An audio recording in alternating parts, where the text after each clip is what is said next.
አብርሃምን ነፃ ሆኖ ማየት የሚፈልጉ ተመልካቾች ምን አሰቡ? እኛ ሙሉ ነገሩን እናስተካክላለን፣ አብርሃም ደስተኛ ሆኖ እንዲኖር እንፈልጋለን። ስለዚህ እዛ ስለሆነ ነው ነገሮች በየጊዜው የመጣ ሰላሙን የሚያደፈርሱ ሰዎች ያሉት ቅርብ ስለሆነ ነው። ስለዚህ ለምንድን እሱ እርቆ እንዲኖር እንፈልጋለን። ስለዚህ ከሀገር ወጥቶ መኖር አለበት ብለው ለአንተና ለሄርሜላ እንግዲህ ከሀገር ወጥታችሁ እንድትኖሩ እድሉን እናመቻችላችሁ ብለው ይህን የመሰለ እድል አምጥተውላችኋል እና ከዚህ በኋላ ወጥታችሁ በሰላም ከሀገር ወጥታችሁ በደስታ ተጋብታችሁ እንድትኖሩ እስከ ጋብቻው እስካላችሁበት ነገር በሙሉ እኛ ያለን ከጎናችሁ ብለዋል። ይህን ደግሞ ከዚህ በፊትም በብዙ ነገሮች አሳይተውካል። ቤተሰቦች ብዙ ነገር በማድረግ አሳይተዋል። ሰው ይሄኛውም ነገር ደግሞ አይከብደንም በማለት አብርሃምና ሄርሜላ ከሀገር ወጥታችሁ እንድትኖሩ እድሉ ተሰጥቷቸዋል። እንኳን ደስ አላችሁ። ቤተሰብ እንግዲህ አብርሽና ሄርሜላ ከሀገር ሊወጡ ነው እና ደግሞ እምላችሁ ነገር ቢኖር ምንድን ነው፣ አሁንም ቢሆን ሩታ ብትተኛም አትተኛም በእነሱ ጉዳይ ማለት ነው። ለመናገር እኔም ከሀገር መውጣት ካልቻሉ አትሊስት በቃ ከአካባቢ አሁን ለምሳሌ አዲስ አበባ አይደለ እነሱ የሚኖሩት፣ አዳማ ሄደው ቢኖሩ አዳማ ምርጥ ነው፣ ለዩቲዩብ ይሆናል።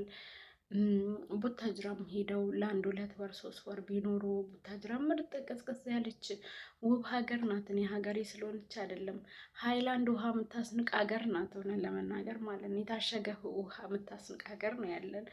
እዛ ቢኖሩ ብቻ በቃ አሪፍ ሀገር አለ እኮ ማለት አዲስ አበባ በእርግጥ ለሁሉም ነገር ይመቻል፣ ግን ደግሞ ሰላም እያገኙ አይደለም። በዛ ምክንያት ወጣ ብለው ሰላማቸውን ቢያገኙ ቢያንስ የሆነ በቃ ይሄ ግንኙነታቸው ጥብቅ እስኪል ድረስ እስኪጠነክር ድረስ ከነዚህ ወሸላም ወንድሞቹ ጋር ርቆ ማለት ነው። ጌታ ይቅር በለኝ እየባለኩ ነው። እና ከነዚህ ተንከሲስ ወንድሞቹ ርቆ የተወሰነ ቢቀመጥ ገባችኋል?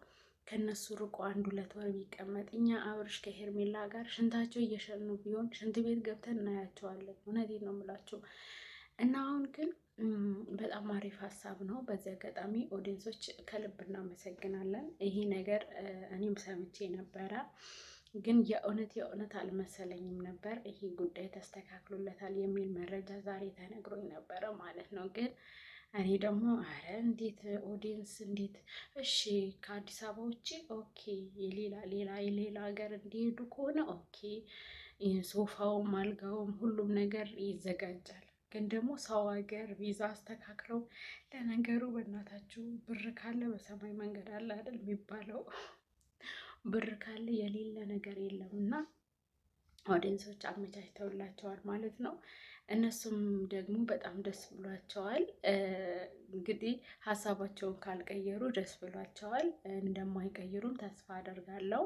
አሁንም እንዲቀይሩ አልመክርም። በእርግጥ ከሀገር ለመውጣት በጣም ከባድ ቢሆንም ግን ደግሞ ወጣ ብላችሁ በቃ አትሊስት መኖር ውጭ ሀገር መኖር ባትችሉም ለአንድ ወር ራሱ ሰላማችሁን አግኝታችሁ ኢቭን እዚህ ዱባይ ራሱ ብትመጡ ማለት ነው በጣም አሪፍ ነው። ዱባይ አሁን ማለት እናንተ ደግሞ የምትታወቁ ሰዎች ናችሁ። የእናንተ ሰው ከተባበራችሁ በፈጣም ትመጣላችሁ። እዚህ ከመጣችሁ የሁለት ወር ቪዛ ካወጣችሁ በቂ ነው ለእናንተ ማለት ነው።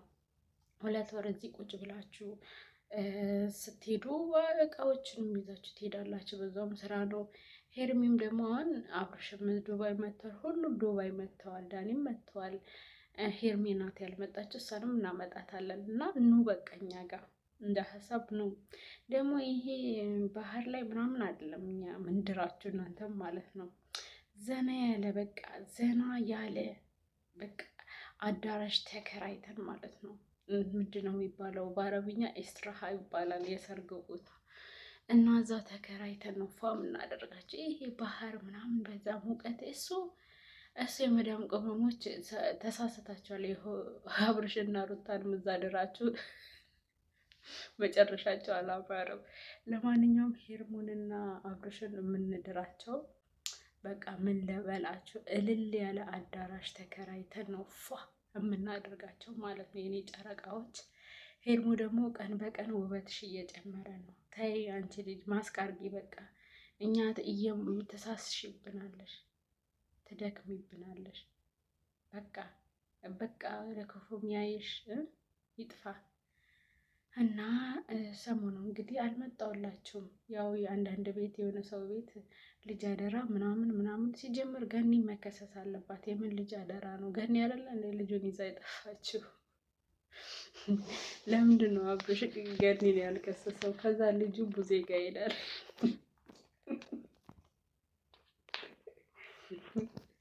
እንደ ሀሳብ እናቱ በጣም እያፈላች ስለሆነ ሁሌም እኮ የልጅ እናት ናት ተዋት እያልነው እሷ ላይ እንትን አትበል፣ በይቅርታ አለፋት፣ አጥቢ ናት፣ የልጅ እናት ናት እያል እሷ ደግሞ ተንተከተከባት። እንደ አጥቢ ሳይሆን አትረጋጋም፣ አርፋ አትቀመጥም። ቀን በቀን ተንኮል በተንኮል ነው የምታስበው። ስለዚህ ደግ አደረገ እንኳን ከሰሳት። ደግሞ አንዳንዶቻችሁ ታለቃቅሳላችሁ። ይኸው ትላንትና በእነሱ ቪዲዮ አልመጣሁም፣ ገርሞኝ ነው ያልመጣሁት። ማለት ቪዲዮ ጨርሼ አይቻለሁ፣ ኮሜንትም አይቻለሁ። ግን ደግሞ አንደኛ ገኒ አለመከሰሷ በጣም ቅር ብሎኛል። ለምን መሰላችሁ? ገኒ ናት ልጁን ይዛ ሄደችው የተባለው አይደል? ሩታ የምታውቀው ነገር የለም አይደል የተባለው። ስለዚህ ገኒ መከሰስ ነበረባት። ከዛ ልጁ ደግሞ የአብርሽ ቤተሰብ ቡዜ ጋር ይሄድ ነበረ ማለት ነው። ቡዜ ልጆች አሏት፣ ከልጆቿ ጋር ታሳድገው ነበረ። ያው እስከ ማደግም አይጠብቅም እኮ ሩታ ትፈታለች። የእነሱ ነገር ታውቃላችሁ። ግን ትምህርትም ቢሆን 3 ቀን ቢሆን ትታሰርልን በህግ አፍልታለች። ሩታ ትታሰር ይምር። እኔ በቃ ጨክኝባታለሁ።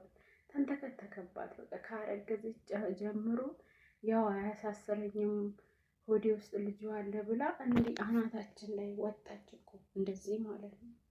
ስለዚህ አሁን እሰይ በቃ ደግ አደረገ። እንኳንም አሳሰራት፣ እንኳንም ከሰሳት ማለት ነው። እና የወንድሞቹ ነገር ግን በጣም ነው ያሳቀኝ። ለማንኛውም ግን አብርሽና ሄርሜላ ሀሳባቸውን እንዳታመነቱ፣ ሂዱ፣ ውጡ፣ ከሀገር ውጡና ለ2 ወር ቢሆን ኑ እኛ ጋር ውጡና በቃ እኛ ጋር ነውና የተወሰነ አርፋችሁ የተወሰነ ነገሮችን አረጋግታችሁ ትመለሳላችሁ። እሺ ሀሳባችሁ እንዳትቀይሩ፣ አልቀበልም እንዳትሉ እሺ።